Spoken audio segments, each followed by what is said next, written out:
Hi, I'm Sharon. As my lessons progress through the ABRSM Discovering Music Theory Grade 5 workbook, we now move on to Chapter 7, where we look further into the topic of terms, signs and instruments. Do remember that this is accumulative, so this builds upon all of the information that you've already learned in grades 1, 2, 3 and 4. And now in grade 5 we now add to this information. We look at more instruments of the woodwind family, the string family, the brass family, the percussion family. We look at single reed instruments and double reed instruments. In addition to the instruments of the orchestra, we now also look at choral music, and we'll look at the layout of choral music, which can come in two forms. We can have short score form over 2 staves, or we can have the open score form over 4 staves, and we'll look at all of the voice parts there and the ranges of each voice part in a choir setting. The full lesson is available on my Patreon channel. If you visit patreon.com/Sharon Bill, you'll find the full lesson there, and you can find links to that lesson in the cards and in the description box.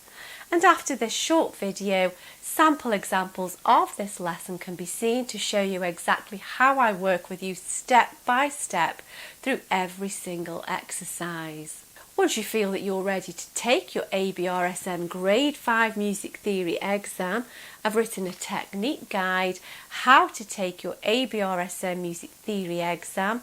It's full of tips and hints on how to best be prepared for your exam, and also how to make the best use of your time when you're actually sitting the exam. This book is available from Amazon, and you can find the links to that in the cards and in the description box below. It's available in digital format or in paperback. And all of the information that you need can be found on my website. If you visit www.sharonbill.com, you'll find everything that you need to know right there. Enjoy your studies. Bye. And you'll notice that this is where the conductor stands. And I always think the conductor's got such a tough job, because he is keeping, or she is keeping, everybody together. And so they are beating the time of the piece, and they have everybody's instrument part in front of them. They can see exactly the music that everybody is playing in the whole orchestra, and they sort of direct the different instrument groups to come in when it's their time to play.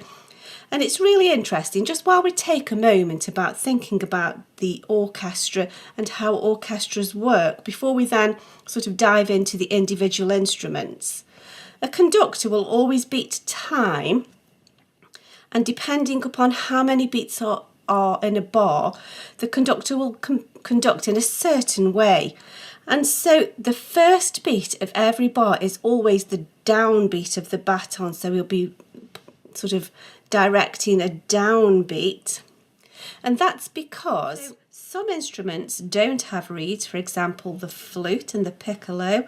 Other instruments do have reeds, which is kind of this fibrous kind of wooden slither, as it were. And some have a single reed, like the clarinet shown here, just one reed braced against the instrument, and others have a double reed where they have 2 thin pieces of wood that you blow down, and they vibrate against each other to create the sound. And then we're asked, which wind instrument uses a single reed? Well, we've seen that at the top of the page, and that's the clarinet.